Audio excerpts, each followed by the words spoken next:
Hebrews chapter 10, verse 25. Not forsaking the assembling of ourselves together, as the manner of some is, but exhorting one another, and so much the more as you see the day approaching. Because every single Sabbath we're supposed to congregate, right? We have feast days that we have to honor. You ever heard of the Feast of Tabernacles?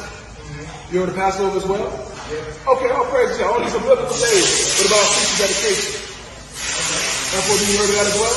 Yeah. Okay, yeah, so all these things that we have to congregate for, that's when you get prayer. The commandment not to forsake these things, right? You know? For if we sin willfully, meaning if you break the laws of God willfully, knowing that you're not supposed to, that's what willful means, right? Come on. After that we have received the knowledge of the truth, there remaineth no more sacrifice for sins. It's like Christ died in vain. You know what I'm saying? It's like you running up yourself. That's disrespectful. How you going to learn the truth and not abide by the commandments?